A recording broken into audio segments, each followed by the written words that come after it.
Olá pessoal, tudo bem?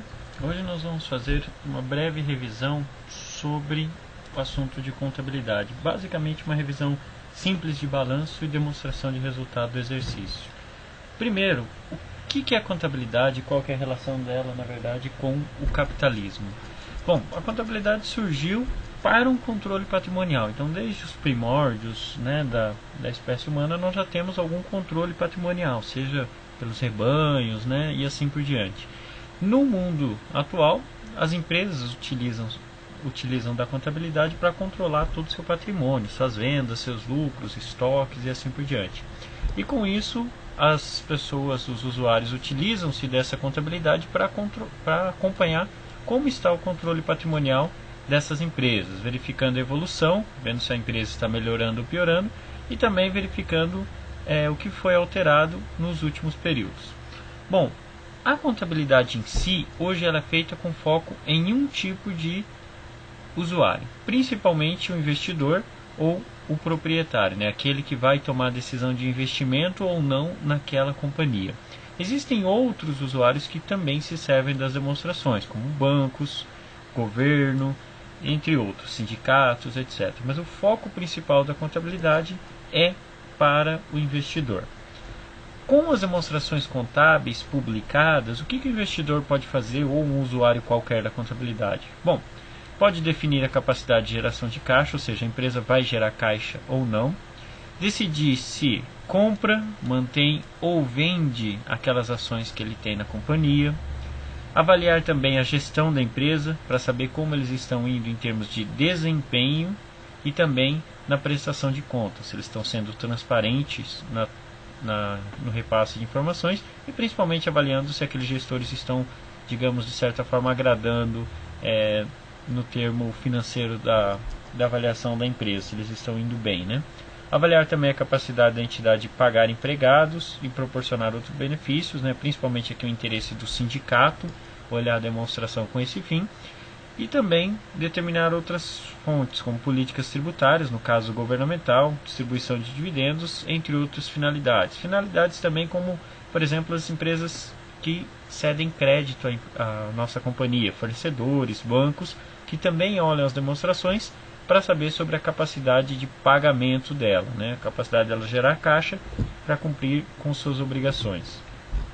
O que as empresas publicam hoje, basicamente? Bom, toda empresa publica o relatório de administração, empresas SA de capital aberto, que a gente vê eles colocando no mercado, as demonstrações contábeis do balanço, demonstração do resultado do exercício, demonstração das mutações do patrimônio líquido, demonstração dos fluxos de caixa, demonstração do resultado abrangente, em alguns casos, demonstração do valor adicionado para as companhias abertas e as notas explicativas que acompanham as demonstrações para dar mais clareza.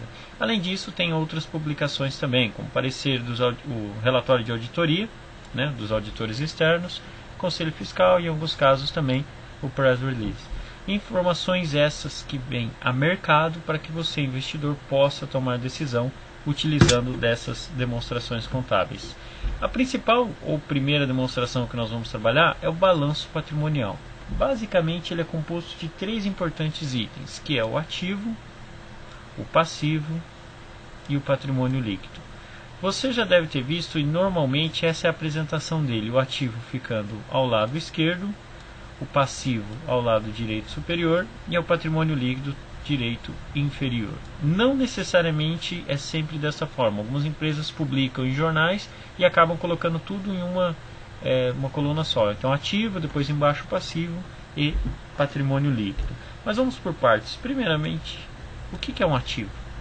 Bom, tradicionalmente a gente usa uma definição para ativo de todo ativo são bens e direitos, mas não é sempre assim. Normalmente um ativo, para ser reconhecido e ser colocado no balanço, ele tem que atender essa seguinte definição do CPC. O ativo é um recurso controlado pela entidade como resultado de eventos passados e do qual se espera que resultem futuros benefícios econômicos para a entidade. Então eu grifei aqui três trechos muito importantes para definir um ativo. Então, para um item ser ativo, ele tem que ter controle, resultar de eventos passados e gerar um benefício futuro. O que é o controle? Significa que você não precisa ser o proprietário jurídico do bem, basta que você controle os riscos e benefícios. Por exemplo, o exemplo clássico do leasing. Você tem um carro adquirido por leasing, o nome do documento do veículo, juridicamente, ele pertence ao banco. Mas na prática, quem controla o carro, quem corre todos os riscos e benefícios é você, que é o arrendatário. Neste caso, ele é sim um ativo para você. Então você comprou um carro na forma de arrendamento, arrendamento financeiro, fica claro que na verdade o que você está fazendo é uma compra a prazo. Então aquele bem entra para o seu ativo.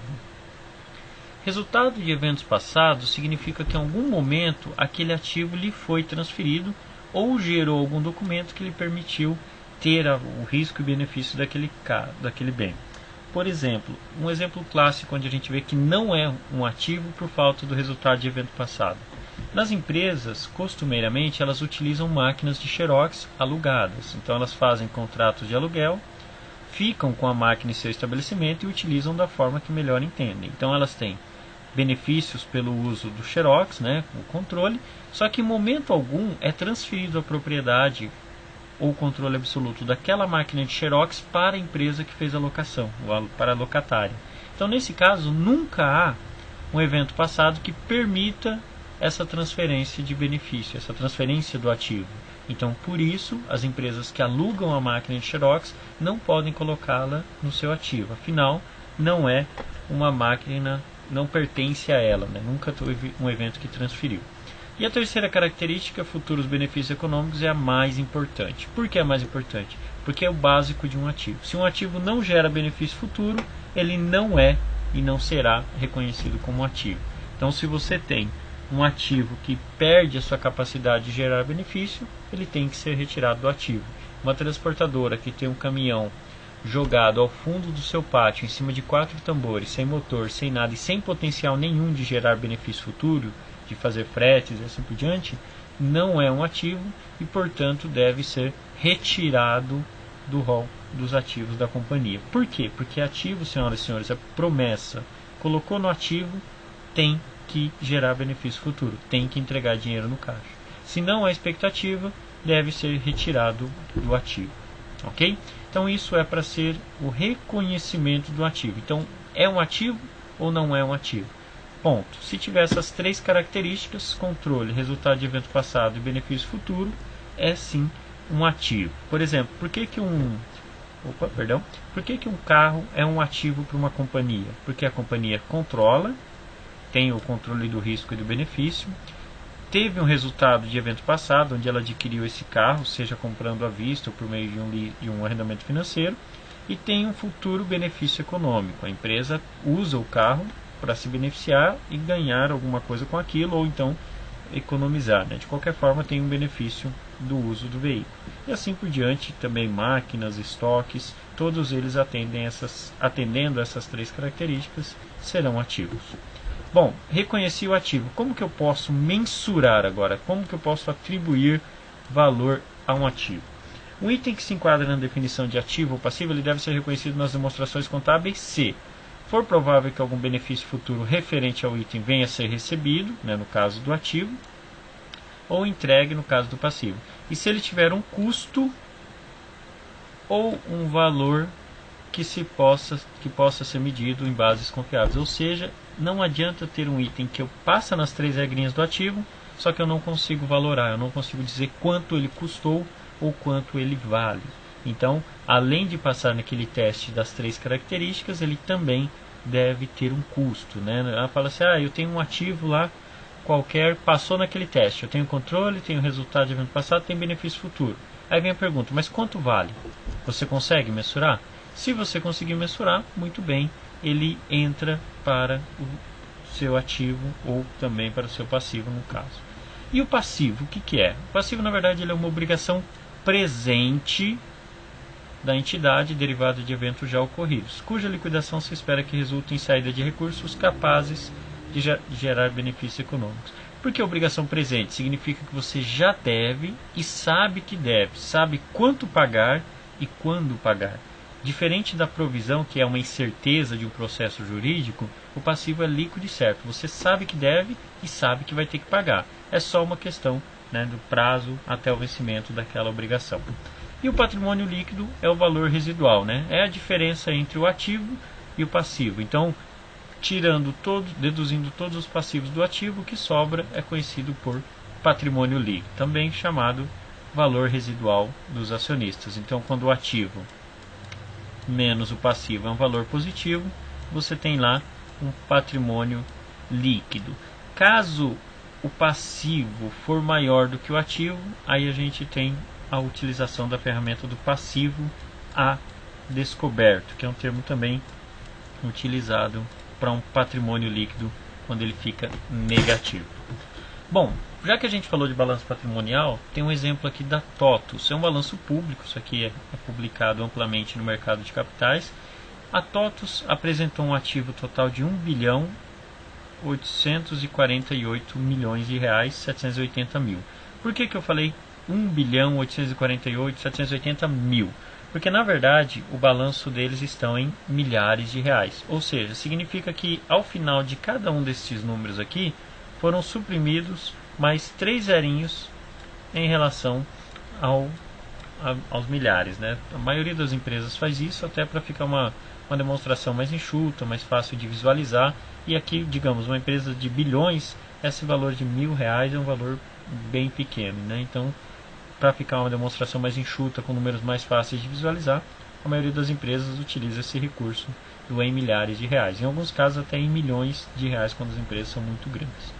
Bom, ela tem um ativo circulante, que são os ativos de curto prazo, de 941 milhões, e o não circulante de 907 milhões, ou seja, bem dividido aí quase 50-50, né, quase meio a meio, entre o curto e longo prazo. Ativo circulante, tudo aquilo que vai vencer até o final do ano seguinte. Então, como esse balanço é de 2013, estas contas a receber serão recebidas até dezembro de 2014, até o final do ano seguinte. A mesma regra vale para o passivo, né? Então, passivo circulante, dívidas de curto prazo, passivo não circulante, dívidas de longo prazo, né? De longo prazo. Então, passivo circulante, 367 milhões. Como o fechamento foi 2013, eu vou ter essas contas deverão ser pagas até dezembro de 2014, as contas que compõem o circulante. Então, obrigações sociais, fornecedores, empréstimos, dividendos, comissões, etc. Dentro do ativo circulante, a empresa tem caixa e equivalentes de caixa, seus títulos e valores mobiliários, contas a receber de clientes, entre outras contas. No não circulante, basicamente, o realizável a longo prazo, os investimentos, que está zerado, na verdade, no consolidado, o imobilizado e o intangível, representando aí a maior parte do balanço consolidado, os itens de intangível. Do outro lado, passivo circulante e não circulante a gente já viu, também aí um pouquinho maior as dívidas de longo prazo do que as de curto, com destaque para os empréstimos e financiamentos, que são a maior conta da companhia, no não circulante, e o patrimônio líquido da empresa, que é de 1 bilhão de reais. Então, do total de 1 bilhão e 800 de ativos da empresa, 1 bilhão é capital dos sócios, é patrimônio líquido. Aí aqui dentro você tem capital social, ações em tesouraria, reservas e assim por diante. Então, balanço patrimonial, senhoras e senhores, é esta apresentação que traz uma ideia estática de como estava a situação patrimonial da empresa no final de 2013, neste caso da TOTUS. Então você pode perceber que a empresa tem contas a receber, tem 500 milhões em caixa, tem obrigações a pagar de 367 milhões no curto prazo e 411 milhões no longo prazo. Saindo do balanço patrimonial, eu ponho um raciocínio que eu gostaria que vocês pensassem um pouco. Imagine o caso aqui de uma empresa no início da sua atividade. Então, ativo, passivo e patrimônio líquido dela aqui destacado. Passado algum tempo, o que acontece é o seguinte: o patrimônio líquido da empresa ele aumentou de um período para o outro. O que justifica esse aumento, já que não houve ingresso de capital, então a empresa não aumentou o capital e também não retirou o capital? O que justifica esse aumento no patrimônio líquido? certamente você deve ter pensado, se não teve aumento de capital e não teve retirada, o que faz o patrimônio líquido aumentar é nada mais do que o lucro que a empresa teve. Exatamente. Então a diferença entre receitas, custos e despesas, esse lucro ou prejuízo afeta o patrimônio líquido. Se a empresa tiver lucro, o patrimônio líquido certamente aumentará até o fechamento, né, quando tiver o encerramento das demonstrações, isso contribuindo para o patrimônio dos sócios. O que é receita? Receita normalmente são as vendas, quando se trata de uma empresa comercial ou industrial, ou a receita de prestação de serviço, no caso de uma empresa prestadora de serviço, né? Deixando de forma mais simples. E o custo é tudo aquilo que está direcionado com a receita. Então, em uma empresa que vende calçados, quando eu vender um calçado, eu vou reconhecer a receita de venda daquele calçado. E vou reconhecer também o custo daquele calçado. Então, eu comprei um calçado por 10 e vendi por 15. Custo de 10, receita de 15. Automaticamente um lucro de 5. E assim por diante. Aqui tem uma DRE, uma demonstração do resultado do exercício da CVC Turismo. Também uma demonstração pública, facilmente encontrada no site de investidores da empresa, ou na CVM, na Bovespa. E a empresa publicou a seguinte DRE em 2013. Então, receita bruta de vendas, 682 milhões. Deduzindo aqui os impostos que ela tem sobre as vendas, receita líquida de vendas, 641 milhões. Algumas empresas, pessoal, elas não demonstram a receita bruta e os impostos. Elas começam da receita líquida para baixo. Por que isso? Porque, na verdade, os impostos ele não fica com a empresa. O imposto ele é recolhido ao governo. Então, muitas empresas falam, olha, como a receita líquida foi o que de fato entrou para mim, então, de fato, você pode me julgar a minha gestão em cima desse valor, ela apresenta a receita líquida, a DRE a partir da receita líquida. Isso é permitido pelo CPC, né? O CPC tem essa flexibilidade porque afinal foi o valor que entrou de fato para a companhia. E aí as empresas que começam da receita líquida publicam em nota explicativa o valor da receita bruta e das suas deduções como impostos, abatimentos e assim por diante. Saindo da receita líquida, nós deduzimos os custos e as despesas operacionais e por fim chegamos ao lucro líquido do exercício. O que nós temos aqui de lucro líquido do exercício? Nós temos que a empresa teve em 2013 um lucro líquido de 111 milhões de reais. Partindo destes 111 milhões de reais, nós podemos inferir o seguinte. Bom, pela comparação inicialmente a empresa teve um resultado em 2013 muito melhor do que em 2011, né? Aparentemente só olhando a linha do lucro líquido. Então o lucro líquido do ano passado 20 milhões, nesse ano 111 milhões, uma melhora bem significativa. Aí, claro, a gente teria outros recursos aí para poder analisar, mas alguns fatores favoreceram isso, principalmente aqui outras despesas operacionais, que no ano passado foi bem maior do que neste ano, e outras variações aqui, como uma redução em despesas gerais e administrativas e alguns outros fatores que também impactaram para essa diferença, né, do ano passado para este ano. Então a receita, a DRE vai nos mostrar como o lucro variou de um ano para o outro, o resultado, na verdade, de forma simples, a DRE vai mostrar o lucro daquele ano e comparativamente com o do ano anterior, para que você possa fazer as suas análises. Chegando ao final, vamos tirar alguns mitos sobre o lucro. Bom, lucro é o que sobra no final do período no caixa. Então, chegou no final do mês, abriu caixa, tem 100 mil lá. Aquele foi o lucro? Não. Na verdade, lucro e caixa, eles nessa relação não tem muita proximidade. Por quê? Porque a contabilidade é feita por competência e o caixa tem o seu regime próprio de caixa. Então, na verdade, acaba não fechando, né? Então, chegou no final do período, você pode ter dinheiro no caixa, mas às vezes você tem conta para pagar, tem conta para receber. Então, o dinheiro que sobra no caixa não é lucro, diferente do que muitos acabam pensando e até se atrapalhando na sua gestão empresarial por causa disso. Lucro é caixa? Sim, ele é.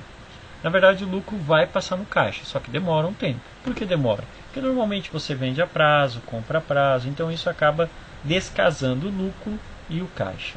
Todo lucro gerado no ano é caixa? Como a gente acabou de citar, não. Por que não? Porque normalmente tem parte do lucro que parte das vendas foram a prazo, então às vezes você não consegue receber dentro do próprio ano. E o caixa pode ter um aumento maior do que o valor do lucro do período. Então, por exemplo, eu posso ter um caixa aumentando 1 bilhão e ter um lucro de 100 milhões? Posso, sem problema nenhum. Por quê? Porque às vezes eu posso fazer um empréstimo, então entra dinheiro no caixa, entra o empréstimo no passivo e o lucro continua da mesma forma. Então, por exemplo, a empresa vai e faz uma abertura de capital, ela pega 1 bilhão dos sócios, entrou caixa e aumentou o capital social. O lucro, independente do aumento de caixa, ele teve o seu resultado normal. Então, às vezes, caixa aumentou 1 bilhão, tive lucro de 100 milhões, consegui o outro aumento de 900 mil, pegando o dinheiro dos acionistas. Então, o caixa e o lucro, o caixa pode sim ter um aumento maior do que o lucro do período. Ok? Esse foi um vídeo breve, sucinto e bem básico para a gente começar a revisar as demonstrações contábeis, principalmente aqui o balanço e demonstração do resultado do exercício. Tem outros vídeos no nosso canal no YouTube e também mais informações no site www.danielnogueira.com.br. Um grande abraço e até a próxima.